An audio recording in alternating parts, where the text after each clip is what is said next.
Disturbance हो चुका था, कोई नहीं, यहाँ पर आ जाओ। अगला क्वेश्चन है भैया 11। मैं आपको फिर बता रहा हूँ, इसमें हमारी कोई मेहनत नहीं है भैया, सारा क्रेडिट कहाँ गए? सवाल आईएएस नहीं है, आईएससी क्वेश्चन बैंक का है भैया, हमारी कोई मेहनत नहीं है इसमें, कृपया करके हमें कोई क्रेडिट नहीं चाहिए इसका, कृपया कॉपीराइट ना दें। हाँ। क्वेश्चन नंबर 11 है, यहाँ पर देखो, यहाँ पर लिखा हो which of the following is correct profit और loss in case the amount received from the sale of assets. अपनी बुक में ध्यान दो जिसमें तुमने पैसे खर्च करें। Assets is ₹50,000, total asset is 60,000, total liabilities 20,000 and realisation के खर्चे कितने? 2,000। ये थोड़ा सा भारी क्वेश्चन लग रहा है, क्वेश्चन नहीं पढ़ के देख लेते क्या लिखा हो। Which of the following is correct profit और loss, which of the following is correct profit और loss in the case the amount receive from the sale of assets. हमने क्या करा, किसी असेट को हमने क्या कर दिया, बेच दिया। ध्यान से समझना, हमने किसी असेट को बेच दिया कितने रुपए में? 50,000 रुपीज में। कितने रुपीज में? 50,000 रुपीज में। ध्यान से समझना, which of the following is correct profit और loss in the case amount received हुई है। क्यों हुई है? क्योंकि हमने किसी असेट को बेच दिया तो कितने रुपए मिले? 50,000 रुपीज मिले। समझ में आ गया? टोटल असेट थे 60,000 रुपए के, और जो लायबिलिटीज थी वो कितने की थी? 20,000 रुपीज की। और जो रियलाइजेशन के खर्चे आए वो कितने थे? 2,000 रुपीज थे। तो वो बोल रहे कि भैया बताओ कितना हुआ? 12,000। देख तो लें ना मैं बता रहा हूँ, बताओ। 60,000 हमारे पास ये थे। क्या? 60,000 की थी ना, तो लो मैं मुझे अपना टैलेंट दिखाने 60,000 की ये थी, 50,000 की बिकी, उसमें से 10,000 बचे, मतलब 10,000 का लॉस हुआ है। 50,000 की बिकी, वो 60,000 की थी, और 2,000 रियलाइजेशन एक्सपेंसेस थे। समझे इन्होंने क्या बोला? मुझे कुछ समझ में नहीं आया क्या बोला इन्होंने। Which of the following is correct profit और loss in the case of amount received from the sale of assets. आपको 50,000 रुपीज मिले, असेट्स आपके पास 60,000 रुपीज थे। थोड़ा सा यहाँ पे मैं छुटका सा रियलाइजेशन बना लेता हूँ, कहाँ मिल रही है यहाँ पे जगह, यहाँ पर बना लेता हूँ। ये लो, बिजली है। दिमाग में इस टाइम फालतू की चीज़ें मत डालो, जो समझा रहा हूँ उसको समझो। ये हमने बनाया क्या भैया? Realisation account. यहाँ तक कोई दिक्कत तो नहीं है भाई? नहीं भैया। यहाँ पे तुमने क्या, कितने के थे तुम्हारे पास असेट? 60,000। यहाँ पर अब लिखते हो ना, टू सन्ड्री असेट्स कितने? 60,000। और क्या बोला हुआ? 50,000। इसको तुम्हें मतलब इस असेट को बेचने के बाद तुमको बाय बैंक कितने रुपीस मिल गए? 50,000 रुपीस मिल गए। समझ में आए? टोटल लायबिलिटी थी तुम्हारे पास कितने रुपए की? 20,000 रुपीस की। और जो रियलाइजेशन के खर्चे थे वो कितने थे? जब आप रियलाइजेशन के खर्चे पे करोगे तो कहाँ पर लिखोगे? टू बैंक, यहीं पर ही लिखते हो ना, रियलाइजेशन एक्सपेंसेस। पता है ना भाई कितने रुपए? 2,000। और लायबिलिटी कितनी थी तुम्हारे पास? तो यहाँ पे मैं लिख दूँ बाय लायबिलिटी 20 की थी भाई। क्वेश्चन तो पढ़ लो ढंग से। बाय लायबिलिटीज कितनी थी? 20,000 रुपीज। इसको कर लोगे क्लोज? कितना आ रहा? 12,000। 70 कितना आ रहा बताओ? 70 इधर आ रहा है। अबे कितना आ रहा? 62 इधर आ रहा है। 8,000 का क्या पा रहा है? सुनना मेरी बात ध्यान से, एक अजम्पशन समझ के चलना। अगर किसी लायबिलिटी के बारे में कुछ ना लिखा हुआ हो तो हम बोलते हैं कि हमने उसके पैसे पूरे पूरे दे दिए। समझ में आया? ये तुम्हारे स्कूल में सर ने तुमको बहुत अच्छे ढंग से समझा रखा है, सिर्फ तुमको याद करना है। तुम्हारे सर ने तुमको समझा रखा है कि अगर किसी लायबिलिटी के बारे में क्वेश्चन में नहीं लिखा हो तो भी आपको ये समझना है कि आपने उसके पैसे दे दिए। समझ में आ गया? ये लायबिलिटी थी 20 की, तो आप इसके भी जब पैसे दे दोगे तो तू यहाँ पे क्या आ जाएगा? टू बैंक कितना? 20,000। समझ में आ गया? नहीं आया समझ में? आ गया। 60 और 20 कितने हो गए? 80 और 2 82,000। 82,000 में से जब आप ये 50 60 70 को माइनस करोगे तो क्या बच रहा? 12,000। ये आपका क्या हो गया? By loss. 50 करेंगे तो 12 कैसे? 20 भी है ना, 20 भी है ना। अच्छा, मैंने ये भाई कहा साहब, अरे ये 50 ये 20 ये, तो कितना आ गया? 12 का तुम्हारे पास क्या आ गया? लॉस आ गया। इस तरीके से समझ में आई बात या नहीं आ रही? कोई दिक्कत तो नहीं है? समझ में आया? जल्दबाजी मत करो, समझ के चलो। जो यहाँ पे समझने वाली बात तुमने समझी, तुम्हारे सर ने तुम्हें स्कूल में, मैडम ने तुम्हें बहुत अच्छे ढंग से समझा रखा है कि अगर किसी लायबिलिटीज के बारे में कुछ ना लिखा हो तो भी आपको उसको पे करना है। समझ में आया?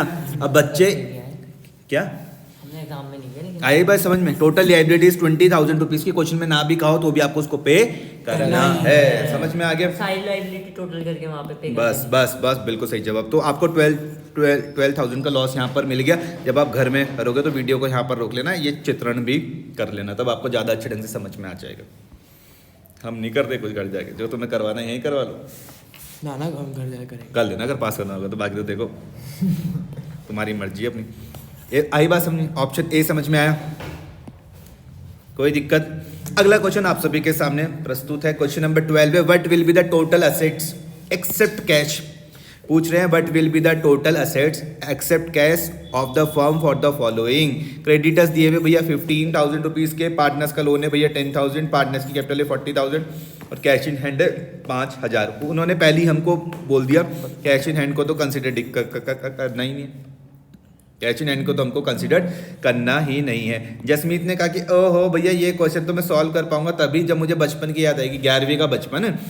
इन्होंने कहा capital plus liability is equal to assets, इनको बचपन याद आ गया, अकाउंटिंग इक्वेशन याद आ रही है कि कैपिटल प्लस लायबिलिटीज किसके बराबर होते हैं, असेट्स के बराबर।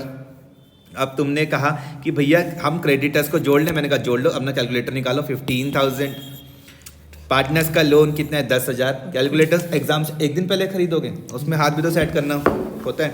15 और 10 कितने हो गए, पार्टनर्स का कैपिटल कितने हो गए भाई, 15 और 10 कितने हो गए 25, तो 40 कितने हो गए 65 और 5,000 का कैश माइनस कर दोगे तो क्या बच जाएगा, 60,000। तो आपका करेक्ट, हाँ अरे छोड़ो 60 कितना 60,000। समझ में आई बात या नहीं आ रही है? 60,000 समझ में आई बात, कोई दिक्कत परेशानी किसी तरीके की?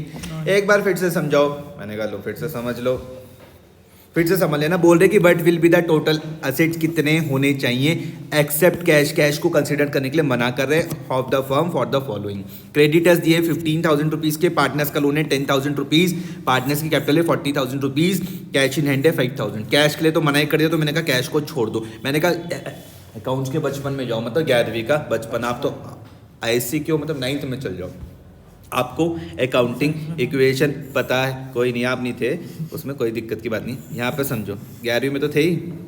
अकाउंटिंग इक्वेशन याद आ रही है, assets is equal to liabilities plus assets is equal to liabilities plus capital, ध्यान आ रहा? इसी की मदद से क्वेश्चन सॉल्व होएगा। किस तरीके से भैया, आपने कहा कि भैया कैपिटल कौन सी है, पार्टनर्स की कैपिटल है 40,000 रुपये, इसको ले लो, क्रेडिटर्स को ऐड कर लो, पार्टनर्स लोन को ऐड कर लो, 40,000 10,000 और 15,000, 40 और 10 50 और 15 65, वो बोल रहे हैं 65 ही हुआ। उसमें से वो बोले भैया कैश को मत करना इनको, तो कैश को माइनस कर दो, क्या आ जाएगा 60,000 रुपये। आपका करेक्ट आंसर हो चुका है option number A, total assets is, और ये लिखता रखा है ना, total assets is equal to total liabilities plus capital. इसका मतलब बचपन की यादें बहुत काम आती हैं, असेट्स को माइनस करना है तुमको। अगला क्वेश्चन आप सभी के सामने, question number 13, if the total assets कितने हैं भैया 3,25,000 रुपए, और जो total outside liability, outside liability ध्यान से मेरी बात समझना, आउटसाइड लायबिलिटी मतलब कैपिटल कंसीडर नहीं करनी है आपको, आउटसाइड लायबिलिटी में कैपिटल मत कर लेना, ठीक है। असेट्स तुमको दिए भैया 3,25 के, आउटसाइड लायबिलिटी है 45,000, तो बोल रहे कि भैया पार्टनर्स की कैपिटल क्या होगी, मान लेते हैं कि कोई भी रिजर्व नहीं, बहुत सिंपल है। असेट्स में से आपको क्या करना है, असेट्स में से क्या करना है आपको, असेट्स में से क्या करना है आपको, असेट्स में से आपको क्या करना है, आउटसाइड लायबिलिटी को क्या करना है, माइनस करना है, आपको कैपिटल मिल जाएगी, कोई दिक्कत तो नहीं है। सेम वही वाला दोबारा से इस्तेमाल हो रहा है, assets is equal to liability. ध्यान देना भैया, यहाँ पर जिस बच्चे ने उसको ढंग से कर लिया उसका भला हो जाएगा। टोटल असेट्स में से इस वाली लायबिलिटी को माइनस करना है, टोटल असेट में से इसको माइनस हो गए तब तुमको कैपिटल मिल जाएगी। समझ में आ गया? कितना आ रहा, 280 है, बस बस बस बस बस समझ के तुम 280, यहाँ तक बात समझ में आई? कोई दिक्कत परेशानी किसी तरीके की? 13 के 13 कोई क्वेश्चन ढंग से समझ में आए? आज की संगीत में महफिल का सेकंड लास्ट क्वेश्चन है, इस्तेमाल करते हैं। ए बी सी तुम्हारे पास पार्टनर्स हैं, यहाँ पे फर्म ने क्या करा, यहाँ पे लोन दिया किसको 20,000 को, बी, ओ माय गॉड, ये फर्म के द्वारा लोन दिया गया है किसी पार्टनर को। ए बी सी तुम्हारे पास पार्टनर है, firm gave a loan of ₹20,000 to B, मतलब फर्म ने क्या करा भैया, किसी पार्टनर को क्या दिया, लोन दिया। समझ में आ गया? They decide to dissolve the firm, उन्होंने कहा कि भैया हम फर्म को क्या कर देंगे, डिसॉल्व कर देंगे। In the following event of dissolution loan will be settled bye, कैसे सेटल करोगे बताओ, बताओ भाई। पार्टनर की कैपिटल से पैसे काट लेंगे, कैसे करोगे? कैपिटल आएगी ना, मुझे नहीं पता, मुझे नहीं पता भाई, मुझे नहीं पता।